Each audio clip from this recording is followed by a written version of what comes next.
नमस्कार साथियों, आप सभी साथियों का आपका अपना ITI यूट्यूब चैनल पर हार्दिक स्वागत है। आज के वीडियो का थंबनेल सभी साथियों ने चेक कर लिया होगा।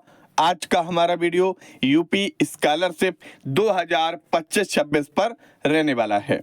हम आपको इस वीडियो में बताएंगे कि काफ़ी हमारे ऐसे छात्र हैं जिनके सामने 5 से 6 समस्याएं हैं जो रेगुलर बहुत से छात्रों के करंट स्टेटस में प्रदर्शित हो रही हैं, लेकिन उन्हें ये समझ में नहीं आ रहा है क्या क्या उन शिकायतों का निस्तारण होगा या क्या उनके स्टेटस के आधार पर उनका पैसा आएगा कि नहीं आएगा। ये सारी चर्चा करने वाले हैं और आप लोगों ने थंबनेल भी देखा होगा। इन समस्याओं का 100% पक्का समाधान, आधार बैंक लिंक नहीं है, पैसा कब आएगा, पेंडिंग दिखा रहा है, मिसमैच डाटा दिखा रहा है, वेरीफाई है पर पैसा नहीं आया है, पैसा दिख रहा है पर नहीं आया है। जितने भी हमने पॉइंट थंबनेल पर पुटअप किए हैं, प्रयास करेंगे वही पॉइंटों का समाधान इस वीडियो के अंदर एक आसान भाषा में, एक सरल भाषा में आपके पास पहुंचाने का कार्य करेंगे। जो नए साथी हैं, अगर पहली बार आपका अपना ITI यूट्यूब चैनल के साथ जुड़ रहे हैं तो अभी चैनल को सब्सक्राइब नहीं करना है और ना ही वीडियो को अभी लाइक करना है। अगर आप अंत तक हमारे वीडियो में जुड़े रहेंगे और अंत तक आपको अच्छी से अच्छी जानकारी देने का प्रयास करेंगे, अगर आपको अंत में लगता है कि इस यूट्यूब चैनल पर हमें सटीक जानकारी मिलेगी, तभी हमारे चैनल को सब्सक्राइब करें और वीडियो को लाइक करें। पुराने साथी हर बार की तरह चैनल को ज्यादा से ज्यादा शेयर करें। चलिए वीडियो स्टार्ट करते हैं। तो वीडियो स्टार्ट में पहले नंबर पर हमारा जो पॉइंट आप लोगों को दिख रहा है कि आधार लिंक नहीं है। ये समस्या बहुत से छात्रों की आ रही है और लगातार व्हाट्सएप पर, टेलीग्राम पर, हमारे कांटेक्ट नंबर पर लगातार छात्र कमेंट मैसेज कर रहे हैं कि सर पहले हमारा आधार लिंक था, पहले जो हमारा था वो आधार लिंक था, लेकिन जब हमने अभी चेक किया है तो हमारा आधार डिसेबल हो गया, जिस कारण से जो पैसा भेजा गया था वह पैसा हमारा ट्रांजैक्शन फील्ड में चला गया। अब काफी छात्र इंतजार कर रहे हैं कि सर मेरा आधार वेरीफाई था पर डिसेबल हो गया है, लेकिन पैसा कब आएगा। तो ऐसे छात्रों को हमने पहले भी पिछले वीडियो में भी अवेयरनेस किया था। ऐसे छात्र जिनका NCI, Aadhaar link, DBT, eKYC, bank account limit, अगर आपके बैंक की तरफ से कोई इशू है, उस इशू की वजह से आपका पैसा नहीं आया है, तो आपको उस इशू को सही करा लेना है। जैसे बैंक अकाउंट लिमिट हुई, NCI हुई, आधार DBT सर्विस हुई, आपका आधार लिंक बैंक में होना चाहिए, मोबाइल नंबर लगा होना चाहिए। ये सारी चीजें आप अप टू डेट करा लें अपने बैंक अकाउंट में, क्योंकि उत्तर प्रदेश सरकार के द्वारा 15 मई को बहुत से छात्रों का जो पेमेंट है वो भेजा जाना है। तो उम्मीद यही बनाए रखे हैं कि जो हमारे वंचित छात्र हैं जिनका ट्रांजैक्शन फेल्ड हुआ था, उनका भी पैसा उनके बैंक अकाउंट में ट्रांसफर कर दिया जाएगा। लेकिन उसके लिए सभी छात्रों को एकजुटता के साथ शिकायत करनी पड़ेगी जन सुनवाई पोर्टल पर 1076 नंबर पर। तो ज्यादा से ज्यादा छात्र शिकायत करें और प्रयास यही रहेगा कि उत्तर प्रदेश सरकार आपको छात्रवृत्ति का लाभ जरूर दे। चलिए अब हमारा अगला जो पॉइंट रहने वाला है कि आधार लिंक तो हो गया, लेकिन जो हमारा पैसा है वो पैसा कब आएगा और किस कैटेगरी का आएगा। तो हमने आपको पिछले वीडियो में भी बताया था कि जो अब पैसा 15 मई की डेट जो हमारे काफी यूट्यूब चैनलों पर चल रही है, 15 मई की डेट में SC कैटेगरी, हमारी ST कैटेगरी, केवल इन दो कैटेगरी का पैसा 15 मई की डेट में फर्स्ट इंस्टॉलमेंट का पैसा प्लस सेकेंड इंस्टॉलमेंट का पैसा ट्रांसफर किया जाना है। तो पैसे की जो डेट थी वो आपको क्लियर हो चुकी है। अब काफी जनरल, OBC, माइनॉरिटी कैटेगरी जो बची हुई हैं, वो केवल हम बोल सकते हैं कि उनका फॉर्म भी वेरीफाइड है, पेंडिंग में है, लेकिन वो उम्मीद बनाए रखे हुए हैं कि उनका पैसा कब आएगा। तो धीमे धीमे जैसे वीडियो हमारा आगे बढ़ता जा रहा है, इसका भी हम बताएंगे कि जनरल OBC वालों का पैसा आएगा कि भी नहीं आएगा, उन्हें क्या करना होगा।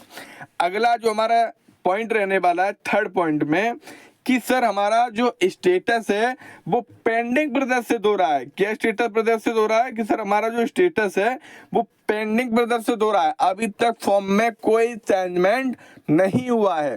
तो ऐसे छात्रों को हम बताना चाह रहे हैं, पेंडिंग होने का एक रीजन होता है कि आपके कॉलेज स्तर से कहीं ना कहीं आपका फॉर्म पेंडिंग में है, कहीं ना कहीं आपका फॉर्म फॉरवर्ड नहीं हुआ है।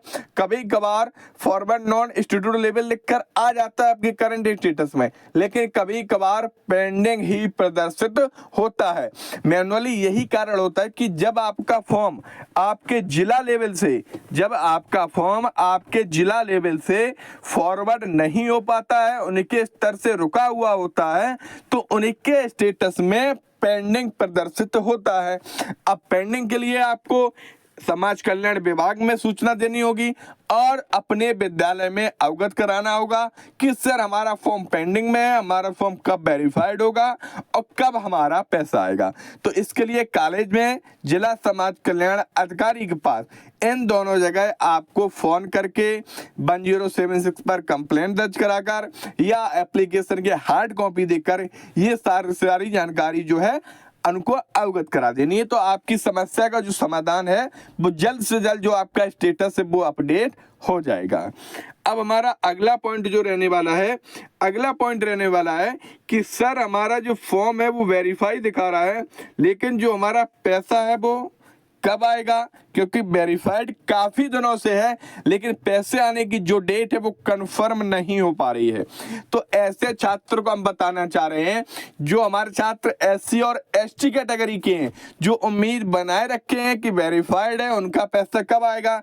तो SC ST का तो हमने बता दिया, 15 मई की डेट जो निर्धारित डेट की गई है उस डेट में ही आप लोगों का पैसा आपके बैंक अकाउंट में ट्रांसफर किया जाएगा। लेकिन अब इसमें काफी कैटेगरी जनरल OBC माइनॉरिटी हुई, इनका भी फॉर्म वेरीफाइड है लेकिन पैसा नहीं आया है।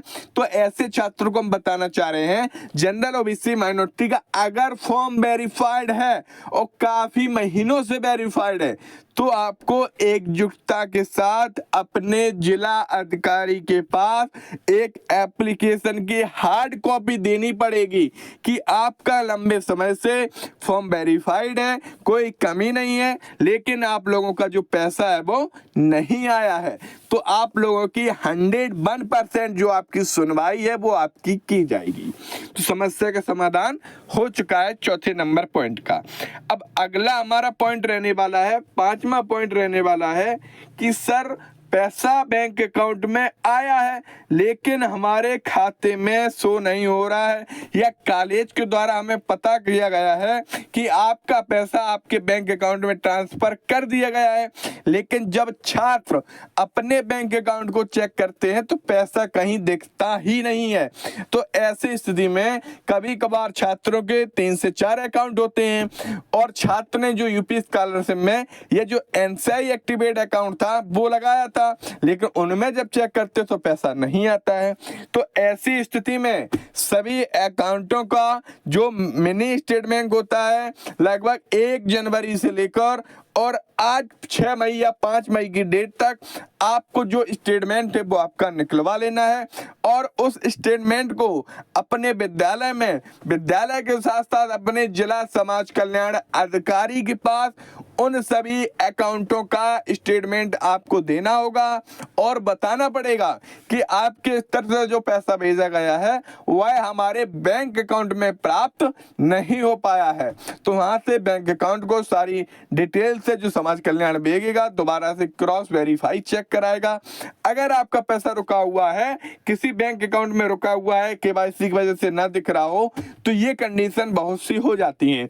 अगर सरकार पैसा देती है तो कहीं ना कहीं आपके 4 में से किसी ना किसी बैंक अकाउंट में पैसा 100% देती है। ये माइनस पॉइंट में होता है कि जो आपका पैसा है जो कि दिखाई नहीं देता है। तो अगला जो हमारा पॉइंट रहने वाला है कि सर जनरल OBC और माइनॉरिटी। अब इनका आप बताइए कि पैसा आएगा कि नहीं आएगा, या उम्मीद बनाए रखें। तो सीधा सीधा हम आपको बता रहे हैं, देखिए अगर सरकार आपको पैसा देगी तो आपका भले ही फंड खत्म हो जाए, भले ही डेट ओवर हो जाए, आपको पैसा दिया जाएगा, क्योंकि आपके स्तर से कोई कमी नहीं है। तो इसलिए जनरल, ओबीसी, माइनॉरिटी वाले जिस कॉलेज में जितने भी छात्र हैं, अपनी एकजुटता के साथ अपने संस्थान में, अपने जिला अधिकारी के पास, अपने समाज कल्याण अधिकारी के पास, अपने हार्ड कॉपी में अपनी शिकायत को लिखकर वहां पर सबमिट करें, क्योंकि ज्यादा से ज्यादा संख्या में अगर छात्र वहां उपस्थित होंगे तो सभी छात्रों की शिकायत पे अमल किया जाएगा और जल्दी से जल्दी उनकी शिकायतों का निस्तारण भी किया जाएगा। तो कुल मिलाकर मेरे स्तर से देखा जाए तो पैसा आने की बहुत ही उम्मीद कम है, लेकिन शिकायत करेंगे, एकजुटता दिखाएंगे तो सरकार भी कहीं ना कहीं आपको लाभ जरूर देगी।